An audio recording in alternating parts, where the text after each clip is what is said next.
오늘 우리가 같이 합독한 본문 신명기 33장 29절 말씀에 의지해서 한번 따라 하십시다. 너는 행복한 사람이로다. 아멘.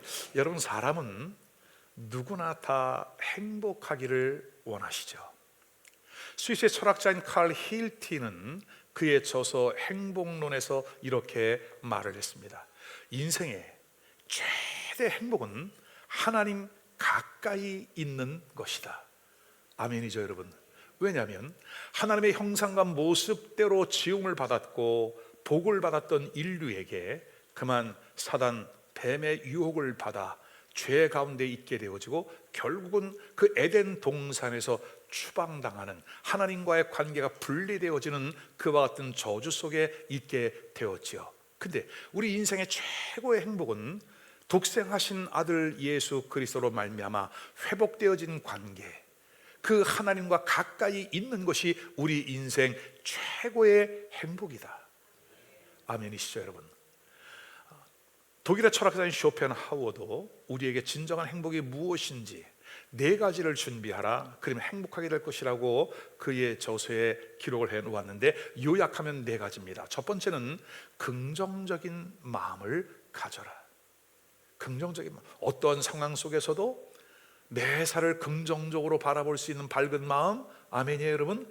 근데 여러분, 타락한 본성은 아무리 우리에게 좋은 것이 주어진다 할지라도 긍정적으로 바르게 옳게 보는 것이 쉽지 않습니다. 그래서 우리에게 이 긍정적으로 보는 것은 우리의 어떤 인간적인 정신력이 아니라 예수 그리스도의 십자가의 은총을 경험한 사람, 전능하신 하나님을 의지하는 사람, 그 하나님과 동행하는 사람에게는 날마다 우리의 환경 속에 긍정적이고 밝은 마음을 갖게 하는 그 원동력이 있음을 믿으시기를 바랍니다. 자, 두 번째는 건강을 잘 유지해야 한다. 맞아요, 여러분. 몸이 불편하고 지병이 있게 되면 오랜 생활 투병을 해보십시오. 마음 가운데 불안합니다. 건강이 무너지게 되면 우리 마음 가운데 참 불편함을 많이 겪게 되어지는 거죠. 오늘 쇼펜하우어는 그의 저서에서 이렇게 말을 합니다. 만약에 당신이 지금 건강하다면 당신은 불평할 권리가 없으며 나는 불행하다라고 이야기할 자격이 없다. 그래요, 여러분. 지금 건강할 때에, 팔다리 움직일 때에 하나님 앞에 감사하면서 건강을 잘 유지하고 행복한 삶을 누려갈 수 있기를 주의 이름으로 축원합니다. 자, 세 번째는 내가 어떤 형편과 처지에 있든지 만족하고 감사하라. 우리는 9가지를 가졌는데 없는 것 1가지 때문에 불평하고 원망하는 경우가 적지 않습니다. 우리 마음 가운데 안, 분, 지, 족, 사자성어죠. 내가 이 정도면 족하다라고 하는 그 감사한 마음을 갖고 우리에게 있는 욕심을 내려놓아라. 4번째는 여러분, 귀가 좀 번쩍 뜨이는 거죠. 약간의 재산이 필요하대요.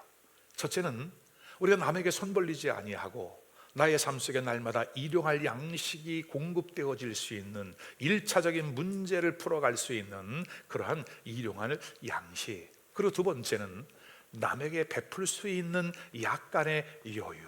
아마 대부분의 우리 크리스찬들은 이 후자에 대한 관심이 참 많을 거예요. 하나님의 그 은혜를 경험하고 나니까 이제 나의 삶, 이기적인 자신의 삶보다는 이웃을 생각하고 어려운 이들을 생각하는 이타적인 삶이 우리에게 습관이 되어지는 것이죠. 저도 우리 성도들과 함께 여러 나라를 다니면서 선교 집회를 하게 됩니다. 현지인들을 만나면 만날수록, 특별히 그 어린 아이들을 만나게 되면, 우리 지나간 과거, 저의 어린 시절도 우리 한국이 그리 잘 사는 건 아니었단 말이죠. 누군가의 도움을 받아야 하는 절대적인 일들이 한국 역사 속에 있었던 것처럼 그 어린 아이들에게 뭔가를 좀 흘려보내고 누군가 도움이 좀 절실한 그들에게 필요를 공급해 줄 수 있는 일들. 필리핀 선교사로 제가 6년을 지내면서 한 도시가 복음화되어지는 일들을 경험을 했어요, 여러분. 근데 여전히 우리 현지인 교인들은 가난한 거예요. 근데 그 가난함이 대를 이어서 대물림 되어져 왔고 앞으로도 어떻게 될지 모르겠어요, 여러분. 근데 저는 분명히 믿는 것은 예수 그리스도의 십자가의 은총 아래에 있으면 하나님은 영혼이 잘됨처럼 범사가 잘되고 강건케 하는 은혜도 허락하여 주신다. 그래서 제가 마음 가운데 기도하면서 정말 그 아비의 마음으로 저는 필리핀을 떠나는 거예요. 떠나는 이유는 한 가지였습니다. 내가 다시 와서 돈 벌어 와서 너희를 살려줄게. 미국으로 가서 다시 목회를 시작하면서 필리핀에 1년마다 다시 와서 집회를 하고 그들과 영적인 교제를 나누고, 여러분 지금까지 그 일들이 연속되어져 가고 있다. 그래서 오늘 우리에게는 약간의 재산도 필요하다. 자, 이렇게 철학자들의, 스위스의 철학자 그리고 독일의 철학자를 통해서 우리 철학적인 관점에서의 행복의 조건이 무엇인지를 알아봤어요. 근데 여러분, 예수를 믿는 우리에게는 하나님의 말씀인 성경이 절대적인 진리요, 우리 삶의 지표요, 우리 삶의 기준인 줄로 믿습니다. 자, 그럼 성경은 누구나 그렇게 원하는, 갈망하는 행복한 삶의 조건, 어떻게 하는 것이 행복한 삶을 누릴 수 있는지를 말씀하고 있죠. 자, 신명기 10장 13절입니다. 귀를 기울여서, 그리고 우리 한 마음으로 함께 읽어보겠습니다. 시작. 내가 오늘 내 행복을 위하여 내게 명하는 여호와의 명령과 규례를 지킬 것이 아니냐. 여호와의 명령과 규례는 뭐예요? 하나님의 말씀입니다. 하나님의 말씀을 따라 순종하고 말씀을 지키고 말씀의 가르침을 따라 살아가는 것, 여러분 신앙생활하는 것은 어렵지가 않습니다. 운전하는 거 어렵지 않습니다. 빨간 신호불이 켜지면 서면 되는 것이고 파란불이 켜지면 가는 거예요. 그리고 키로수를 스피드를 60km, 40km, 30km면 그 스피드에 맞춰서 가면 안전한 것처럼 여호와의 명령과 규례, 이 말씀을 지키면서 할 것은 하고 하지 말라는 것은 하지 않으면 하나님은 우리에게 진정한 행복, 영원한 생명을 얻는 하나님의 자녀로서의 그 특권을 누리는 삶을 살아갈 수 있게 하신다. 아멘입니까 여러분? 자, 오늘 본문인 신명기 33장은 32장과 34장 사이에 있는 샌드위치죠. 32장을 읽어보면 전체가 모세의 노래입니다. 자기의 동족 이스라엘 백성들을 40년 동안 그 광야의 모진 여정을 성공적으로 이끌어낸 모세의 노래, 그리고 33장에서는 각 지파, 12지파를 향하여 축복하는 그 내용의 메시지, 그리고 오늘 본문의 말씀은 결론입니다. 그리고 34장은 신명기 마지막 장이거든요. 그 마지막 장에는 어떤 장면이 나오죠 여러분? 모세의 죽음. 모세는 그가 세상을 떠나기 직전에 자기 동족 12지파에게 남긴 유언적인 메시지, 축복의 메시지의 결론이 오늘 본문이었던 것이죠. 그러면 오늘 본문의 말씀은 신명기서 전체의 결론 중에 결론, 모세가 이스라엘 백성들, 자기의 동족, 자기의 가족들을 축복한 결론 중에 결론이다. 그 결론은 이거예요. 이스라엘이여, 너는 행복자로다. 여러분, 영어 성경에 보면 이 말씀은 감탄사로 되어 있어요. Blessed are you, O Israel. 감탄사로 되어 있어요.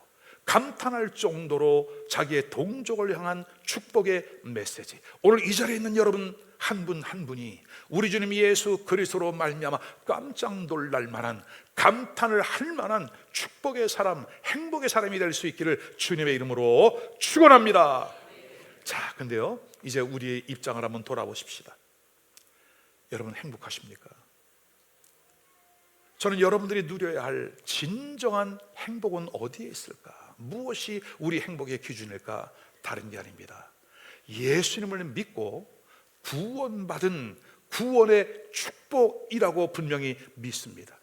여러분, 우리의 인생 가운데 예수를 믿고 구원받은 것 이외에 그보다 더 큰 축복이 어디에 있습니까? 그거보다 더 놀라운 기적이 어디에 있습니까? 내가 구원받은 하나님의 자녀가 되었을 때에 그 뒤에 자연스럽게 따라오는 축복이 있는데, 그것이 나는 행복합니다, 행복한 성도의 삶인 것이죠. 여러분, 그렇습니다. 우리 하나님은 여러분 한 분 한 분을 행복하게 하시는 분이십니다. 모세처럼 죽음의 순간에도 하나님, 나는 하나님 때문에 너무나 행복했습니다. 그리고 죽음을 앞둔 그 순간에도 곁을 지켜줬고 함께 동고동락하며 광야 여정을 왔던 그들을 향해서 지금 나의 삶 속에 함께하고 있는 나의 가족, 나의 동료, 같은 교우, 그들을 향하여 여러분 때문에 나는 너무나 행복했습니다. 지난 금요일 권덕희 감독님 오셔서 얼마 전에 소천한 성도의 간증을 들을 때 우리의 가슴이 뭉클했습니다. 하나밖에 없는 아들, 이제 어머니가 떠나면서 눈을 감기 전에 그 아들에게 아침에 교회 제일 먼저 오고 제일 늦게 가거라, 그리고 교회 중심에서, 교회에서 드러내지 말고 보이지 않는 곳에서 그 일들을 감당하거라. 어머니가 아들에게 유언적인 메시지를 남기고 하늘로 가셨지요. 그 아들이 어머니의 유언을 잘 새기면서 열심히 신앙생활을 해 나가고 있는 그 간증을 들을 때에 우리의 가슴이 뭉클뭉클했습니다. 여러분, 그렇다면 오늘 우리는 마지막 눈을 감는 그 순간에도 후회가 없는, 아멘, 아쉬움이 조금도 없는, 이 땅에 살아가는 동안 진정한 기쁨을 누릴 수 있는 행복한 성도의 삶이 될 수 있기를 주님의 이름으로 축원합니다. 어때요 여러분? 예수님 믿어보니까 행복해요? 예수님 믿어보니까 감사해요? 그래서 그것을 옆 사람 누군가에게 알리지 않으면 안 될 것 같을 정도로 기쁘고 감사해요 여러분? 오늘 그래서 여러분들이 함께 오신 거죠. 자, 그렇다면 오늘 본문은 왜 우리가 진정으로 행복한 사람인가에 대해서 세 가지 이유를 들어 설명합니다. 첫 번째, 우리는 구원받은 하나님의 백성이다. 우리는 구원받은 하나님의 백성이다. 오늘 본문 29절 상반절에 이렇게 말씀합니다. 이스라엘이여, 너는 행복자로다. 여호와의 구원을 너같이 얻은 백성이 누구냐? 하나님의 구원을 받은 백성이 누구냐? 너와 같이 구원을 받은 하나님의 백성이 어디에 있느냐? 여러분, 수많은 민족 가운데에 하나님은 이스라엘을 택하셨어요. 이 세상에 지금 지구촌에 80억이 넘는 인구가 살고 있는데 그 수많은 사람 중에, 많고 많은 사람 중에 하나님이 나를 불러주셨고 나를 택하여 주셨고 나를 지명해 불러주셨다고 하는 것은 하나님의 크신 은혜요 특권인 줄로 믿으시기를 바랍니다. 그렇게 택함을 받은 것은 특별한 은혜였는데 그만 이스라엘 백성들이 그 감사를 잃어버렸다는 거죠. 백성다운 삶을 살지 못하고 그저 세상과 크게 다르지 않은 그와 같은 삶을 살아갔던 그들, 430년이라고 하는 긴 세월 동안 잘 사는 나라 최고의 강대국이었던 당시 애굽의 향락에 빠져 살아갔어요 여러분. 근데 일반인이 아니에요. 이스라엘 백성들은 노예 신분이었어요 여러분.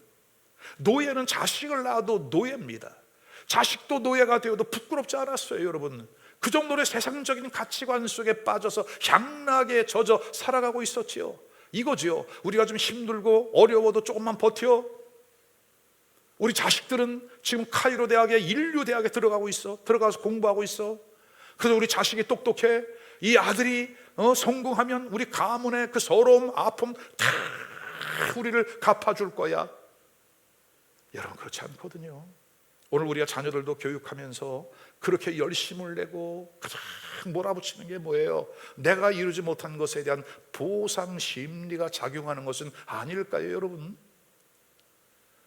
자, 오늘 이스라엘 백성들은 그렇게 애굽의 풍요로움 속에 자기들을 부르신 하나님의 계획이 있음에도 불구하고 그것을 망각하고 살아갔다.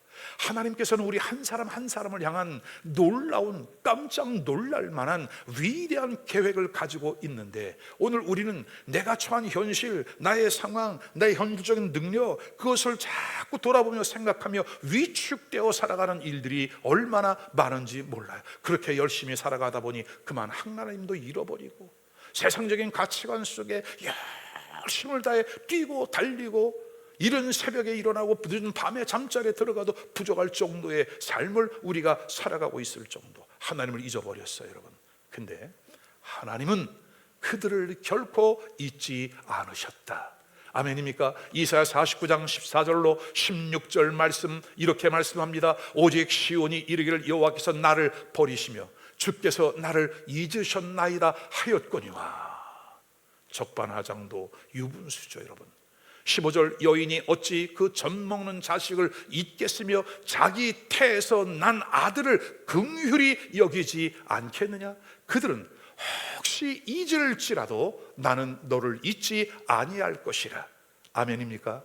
16절 내가 너를 내 손바닥에 새겼고 I have engraved, 내가 너를 내 손바닥에다가 새겼대. 여러분, 만년필 같은 고급 만년필을 우리가 사게 되면 거기에 이름, 이니셜 이렇게 막 새겨주잖아요. 여러분, 그렇게 쓰는 것이 아니라 새겨주는 거야. engraved, 하나님의 오른손에 여러분의 이름을 새겨 넣었대요. 잊을 수 없대요. 젖먹이는 어미가 혹시 자식을 그럴 리 없지만 그래도 사람이니 그럴 수 있다 하지만 나 만군의 여호와는 너희의 이름을 나의 오른손에 새겼다. 아멘. 마침내 애굽의 종살이에 있던 이스라엘 백성들을 구원해 주십니다. 홍해를 갈라내고 마른 땅으로 그 바다를 건너게 해주셨죠. 하늘에서는 만나가 내려오게 해줘 일용할 양식을 공급해 주셔요. 여러분, 어렵다 힘들다 뭐하다 그래도 지금 여러분 끼니 거르는 분이 있어요? 아니지. 오히려 덜 먹으려고 노력하지. 저녁에 TV를 보면 뭐 이것이 좋다 저것이 좋다, 어디도 가고 저기도 가고. 요번에 지난 목요일 날 여수를 갔더니 그 식당들마다 다 뭐 맛자랑 멋자랑 뭐 어디 원조 다 써 있어. 여수는 넘어지면 다 식당 명품이라는데. 그리고 새벽에는 뭐 살 빼라 뭐 해라 저거 해라, 저녁에는 먹방, 오전에는 살 빼는 거, 먹는 거 있고 마시는 거. 우리 하나님께서 이스라엘 백성들에게 그 광야에서도 하늘의 만나를 내려 주셨어요. 여러분, 그리고 고기를 먹고 싶다는 그들에게 하나님으로부터 나온 동풍이 불어와 메추라기가 하늘에서부터 내려오는데 집 앞에 2규빗, 한 규빗은 요 끝에서부터 손끝까지 약 45cm, 그러니까 2규빗이니까 약 1m 정도가 집 안에 수북히 쌓인 거야. 그것도 메추라기를 구하러 어디 나간 게 아니라 집 앞에까지 door to door, 딜리버리가 딱 택배로 온 거예요. 여러분, 택배로. 우리 하나님께서 이렇게 필요한 것들을 공급해 주시죠. 광야 생활 속에 목이 너무나 말라요. 반석을 쪼개서, 여러분 상식적으로 생각을 해보세요. 바위를 쪼개서 생수를 마시게 한다. 엘림에서는 종려나무 70가지와 그리고 샘솟는 오아시스를 제공해 주셔요. 마침내 요단을 건너게 하고 가나안 땅에 들어가게 하신 이 모든 일들, 여러분, 이 모든 것들은 이스라엘 역사 속의 여정이지만 우리의 삶을 이끌어 가시는 하나님의 은혜임을 믿으시기를 바랍니다. 이렇게 이 엄청난 사건과 기사와 이적과 표적이 따랐지만 여러분, 이것은 앞으로 이스라엘 백성들에게 나타내 보일 하나님의 구원 역사의 예고편에 불과했다. 그럼 실제는 뭐예요? 하나님의 아들이신 예수 그리스도를 이 땅에 보내주시고 그 예수님이 십자가에 달려 죽임을 당하시고, 아멘, 그리고 사흘 만에 다시 살아나셔서 이제는 영으로 우리 심령 안에 찾아와 우리를 마음 성전 삼고 구원하신 하나님의 은혜. 그러므로 구원은 하나님을 믿는 백성들이 누리는 최고의 행복이다. 그 구원의 감격, 기쁨 잊지 않기를 주님의 이름으로 축원합니다. 자, 다윗은 이 구원의 감사와 감격을 누렸던 사람이에요.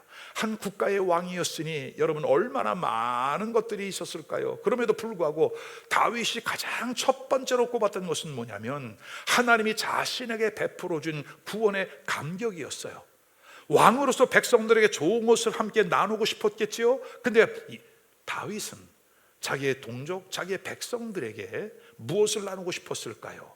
시편 3편 8절에 보면 다윗의 그 마음을 우리가 고스란히 알 수 있습니다. 다윗은 이렇게 기도합니다. 구원은 여호와께 있사오니 주의 복을 주의 백성에게 내리소서. 아멘. 왕으로서 아무리 정치를 잘하고 백성들을 위하여 하지만 그러나 하나님이 베풀어 주시는 구원 외에 그보다 더 큰 감사, 참된 행복이 어디에 있을까? 오늘 우리에게도 이와 같은 은혜를 베풀어 주시는 하나님의 은혜를 믿고 예수 그리스도 안에 있는 구원의 역사가 여러분 삶 속에 경험될 수 있기를 주님의 이름으로 축원합니다. 한 가지 더, 하나님께서는 우리를 축복하실 때에 축복도 순서가 있어요. 여러분, 우리가 이거 혼돈하면 안 되거든요. 축복을 받는 것보다 내 영혼의 구원의 문제가 우선이다. 요한일서 3장 2절, 살아가는 자여 내 영혼이 잘됨처럼 내가 범사가 잘되고 강건하기를 내가 간구하노라. 아멘. 사도 요한은 예수님이 마태복음 4장 23절에 말씀하신 천국 복음을 전파하고 하나님 말씀을 가르치고 그리고 모든 병과 약한 것을 치료하신 그 예수 그리스도의 삼중 사역을 그의 삶 속에 잘 적용을 했던 것 같아요. 그래서 사랑하는 자여 내 영혼이 잘됨처럼 내 영혼이 구원받는 것이 우선이다. 두 번째는 내 영혼이 구원받은 사람들은 하나님과의 관계가 회복되었기 때문에 범사의 모든 일들이 잘되고 형통하는 역사가 일어날 수밖에 없다. 여러분, 기독교 방송이나 유튜브 채널 같은 데서 이 간증을 들어보십시오. 그죠? 대부분의 간증자들이 어떤 간증을 합니까? 내 인생 최고의 나락으로 떨어질 때에, 가장 힘들고 어려웠을 때에, 중독이 돼서 헤어나오지 못할 그때에 누군가를 통해 알게 되었던 예수 그리스도, 그 예수 그리스도를 믿었더니 나의 인생에 이렇게 놀라운 반전의 역사가 일어났다. 여러분, 스토리는 다 다르지만 결론은 예수 그리스도인 것이에요. 그러므로 오늘 예수 그리스도를 믿는 믿음 안에 있는 우리에게 영혼이 잘됨처럼 범사가 잘되고 아멘 강건해지는 역사, 얼마나 많은 사람들이 현대병, 그 육체의 질병과 고통 속에 살아가고 있습니까? 근데 하나님께서는 우리의 병과 약한 곳에서 고쳐주시고 건져내시고 우리를 강건케 하시는 하나님인 줄로 믿으시기를 바랍니다.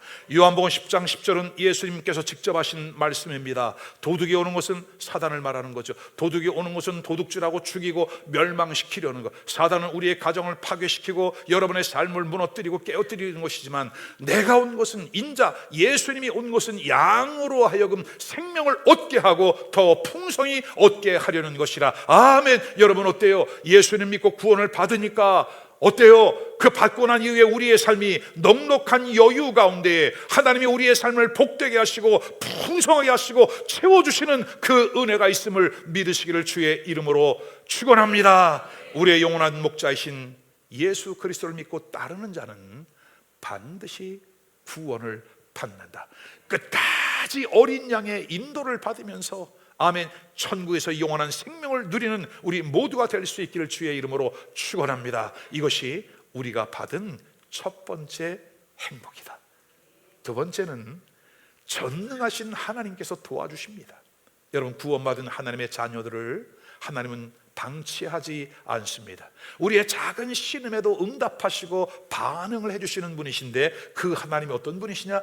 전능하신 하나님.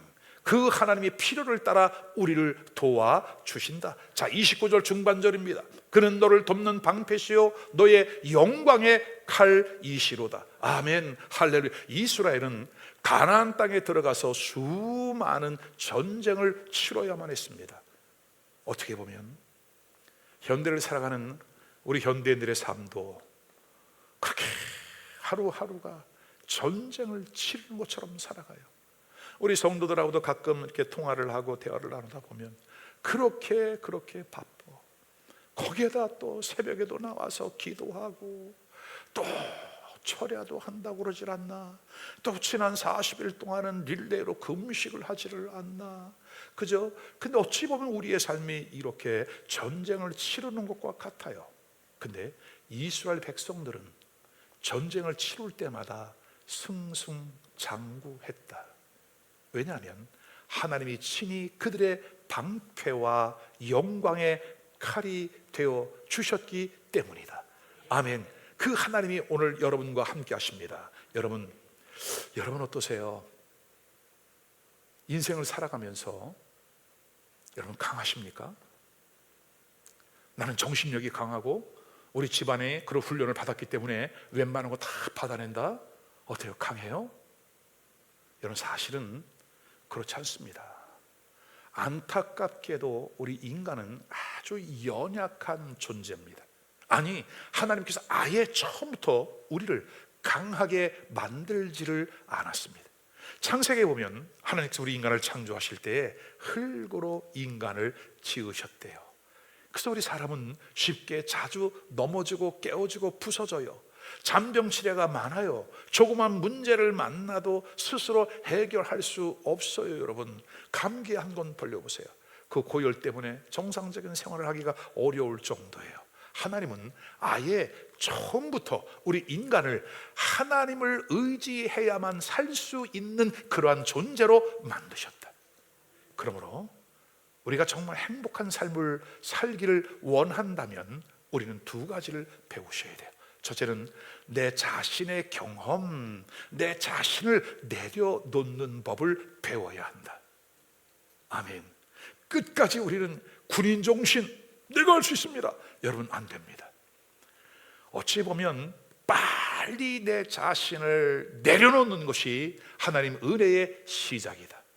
내려놓았으면 하나님을 의지하는 법을 배우십시오. 내려놓는 것으로 끝나는 것이 아니라 어느 종교에서 말하는 것처럼 무아지경이 아니라 우리는 하나님을 의지하는 법을 배우는 것이죠. 여러분, 이 두 가지, 내려놓고 하나님을 의지하는 것, 이것이 승리하는 신앙생활의 비결인 줄로 믿습니다. 하나님은 이스라엘 백성들에게 이렇게 경고합니다. 이사야 36장 6절을 보십시오. 보라, 내가 애굽을 의뢰하는도다. 그것은 상한 갈대 지팡이와 일반이라. 사람이 그것을 의지하면 손에 찔려 들어가리니 애굽 왕 바로는 그 의뢰하는 자에게 이와 같으리라. 그래요, 여러분, 이스라엘 백성들은 하나님의 인도를 받으면서 기적같은 경험을 하면서 지금 광야를 지나가고 있어요. 어디를 향해 가는 거죠? 젖과 꿀이 흐르는 약속의 땅 가나안을 향해 가고 있음에도 불구하고 그들은 툭 하면 불평과 원망과 짜증이 나왔어요. 여러분, 그러니까 다시 애굽으로 돌아가자, 애굽으로 돌아가자. 애굽에서 어떤 일이 있었길래요? 애굽의 바로 왕이 그들에게 먹을 것, 입을 것, 마실 것을 공급해 주었어요. 그러니 우리는 애굽에서 먹었던 파와 부추와 마늘, 외가 생각난다. 돌아가자, 돌아가자, 돌아가자. 여러분, 우리가 신앙생활을 하면서 우리는 가끔 타락한 본성에 의하여, 육체의 소욕에 의하여 돌아가고자 하는 회개 본능으로 자꾸 가는 거죠. 그러나 오늘 하나님은 경계하라 말씀합니다. 애굽을 의지하지 말아라, 그렇게 말씀합니다. 애굽은 갈대 지팡이라. 여러분, 갈대, 바짝 마른 갈대 지팡이 보셨어요? 부러집니다. 부러지면 가시가 쫙 있어요. 거기에 찔리고 상하는 겁니다. 오늘 우리가 하나님만을 의지하고 하나님만을 바라보는 것, 하나님 외의 세상의 권력이나 힘, 자기 자신의 경험을 의지하고 심지어 자기를 신뢰하면서 하나님을 대신하는 그 일들, 이것은 여러분 철저한 불신앙입니다. 다윗은 시편 28편 7절에 이렇게 고백합니다. 여호와는 나의 힘과 나의 방패시니 내 마음이 저를 의지하여 도움을 얻었도다. 할렐루야. 하나님을 의지하여 도움을 얻었도다. 여러분, 세상은 달라요. 누군가를 좀 의지하고 도움을 요청하면 여러분, 좋지 않은 이미지가 남아요.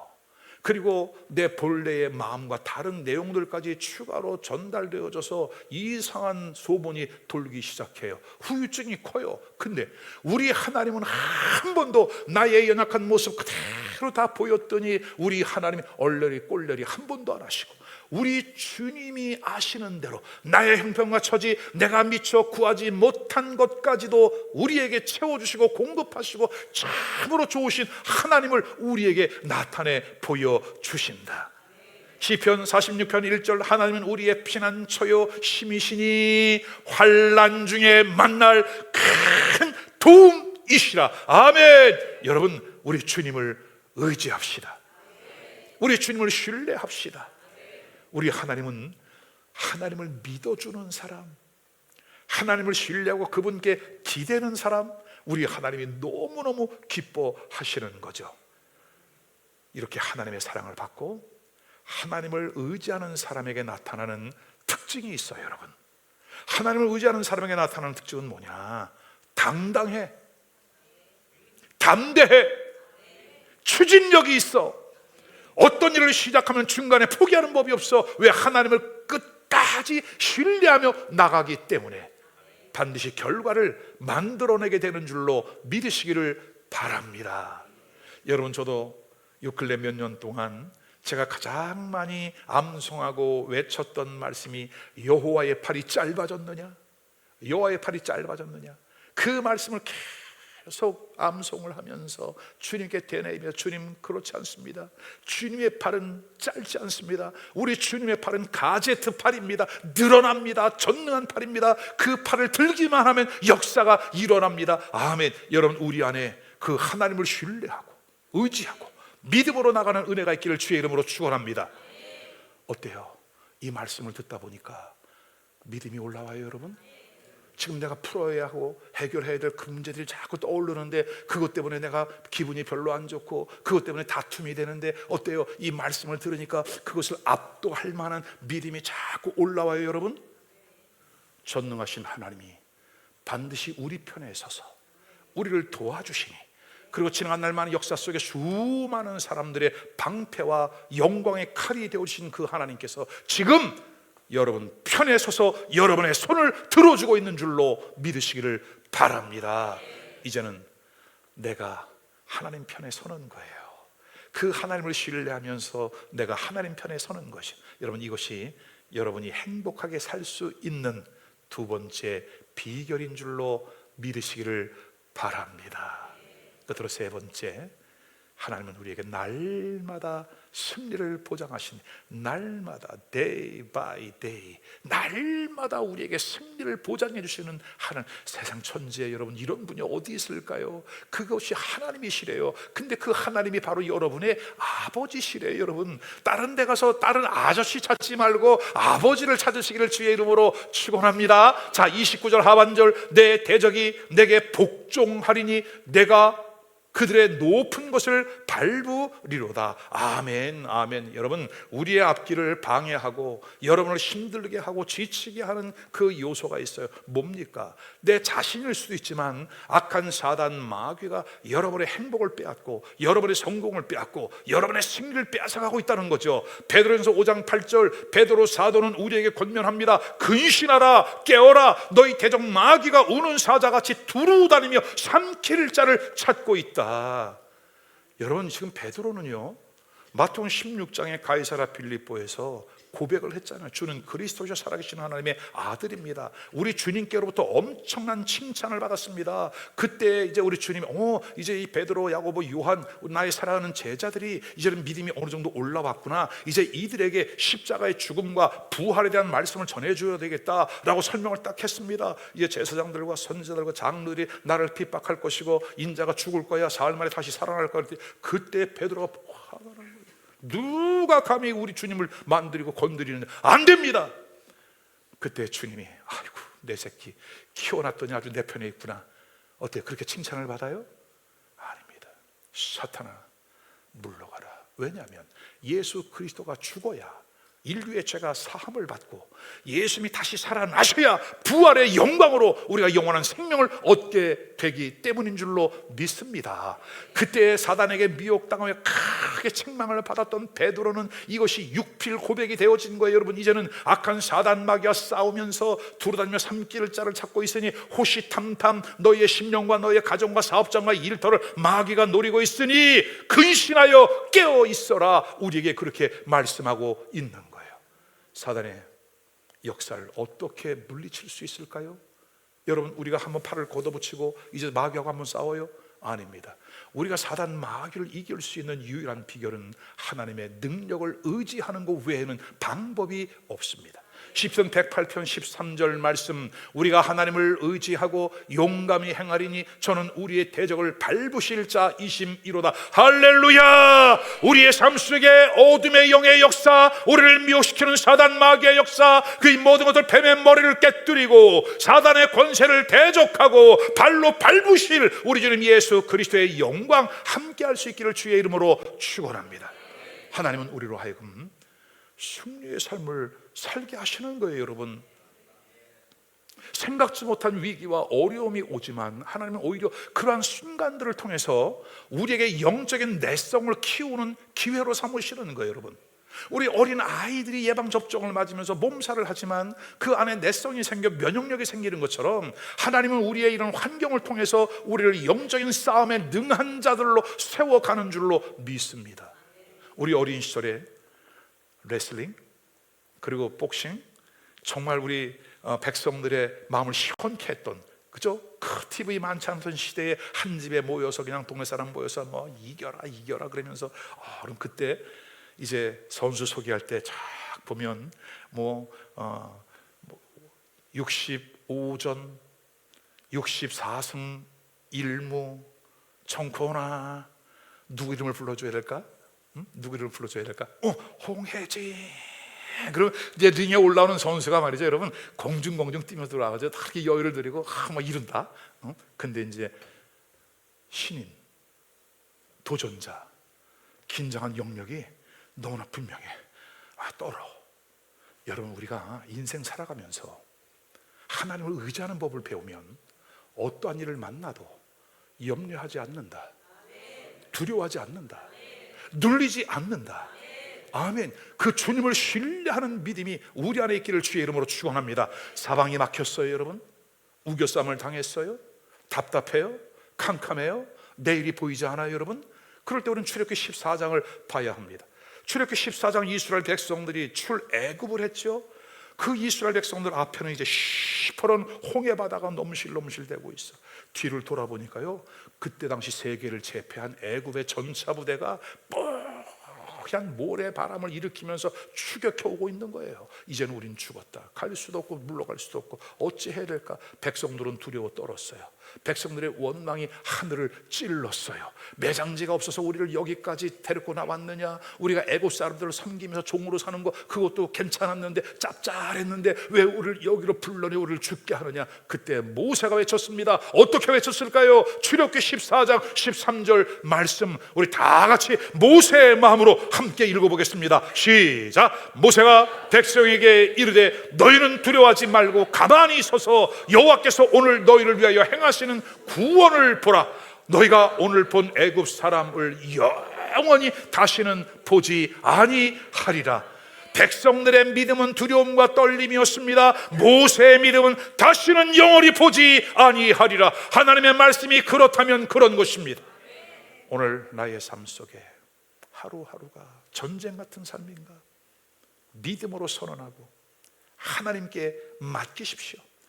그리고 하나님께서 여러분을 대신하여 싸워주는 것을 경험하면서 그 좋으신 하나님께 영광 돌리는 은혜가 있기를 주의 이름으로 축원합니다. 시편 68편 19절, 날마다 우리의 짐을 지시는 주 곧 우리의 구원이신 하나님을 찬송할지로다. 아멘. 우리를 대신하여 싸워주시고 이겨주시고 찬송을 받으실 그 하나님을 찬양합니다. 그 하나님을 찬양합니다. 바울 사도 역시 그의 인생 가운데, 그의 사역 가운데 날마다 예수 그리스도의 승리의 역사를 찬양하며 노래하며 살았습니다. 고린도전서 15장 57절 다 같이 읽습니다. 우리 주 예수 그리스도로 말미암아 우리에게 이김을 주시는 하나님께 감사하노니. 아멘. 비결이 다른 데 있지 않았어요. 우리에게 이김을 주시는 누구? 예수 그리스도. 그러므로 우리는 예수 그리스도를 통하여 권세 있는 자가 되었다. 승리자가 되었다.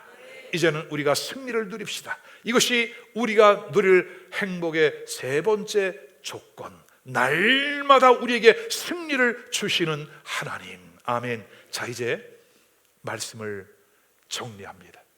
오늘 본문 말씀에 의지해서 너는 행복한 사람이로다. 여러분, 누가 행복합니까? 나 행복하다고 막 우긴다고 행복한 사람인가요? 아닙니다. 누가 진정으로 행복한 사람일까요? 여러분, 행복이라고 하는 것은 영어적인 표현으로 보면 두 가지가 있어요. 하나는 happiness, 행복이에요. 또 하나는 bliss. 이 bliss는 좀 더 큰 의미의 차고 넘치는 행복을 표현하는 것이 bliss예요. 이 bliss에서 bless라고 하는 단어가 나오죠. 축복한다. 근데 이 bliss와 bless의 어원은 어디서 왔느냐? blood. 예수 그리스도의 보혈입니다. 예수님의 피로 말미암아 죄 씻음을 받은 사람, 예수님의 의대로 구원을 받은 사람, 아멘, 그와 같은 사람이야말로 이 세상 가운데에서 가장 행복한 사람인 줄로 믿으시기를 주의 이름으로 축원합니다.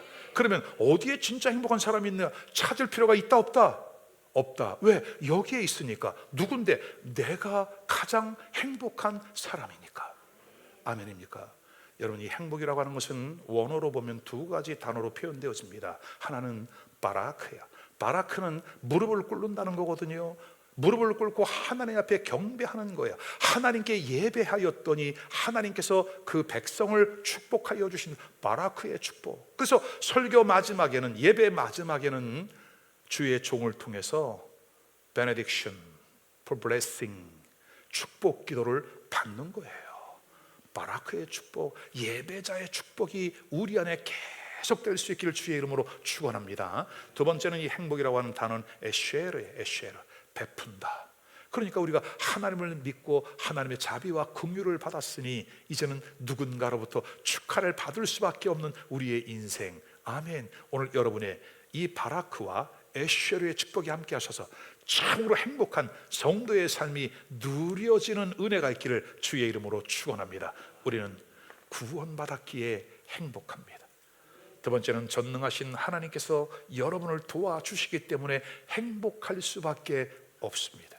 세 번째는 날마다 우리에게 승리를 보장해 주시는 분이 우리 하나님이시기 때문인 줄로 믿습니다. 한번 따라하십시다. 나는 이 세상에서 가장 행복한 사람이다.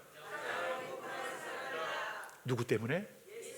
예수님 때문에. 그러면 여러분, 우린 이 문장을 완성해 봅시다. 나는 이 세상에서 가장 행복한 사람입니다. 예수님 때문에. 아멘. 자, 시작. 나는 이 세상에서 가장 행복한 사람입니다. 예수님 때문에. 다시 한번, 나는 이 세상에서 가장 행복한 사람입니다. 누구 때문에? 예수님 때문에. 끝으로 한 번만 더 하겠습니다. 나는 이 세상에서 가장 행복한 사람이다. 예수님 때문에.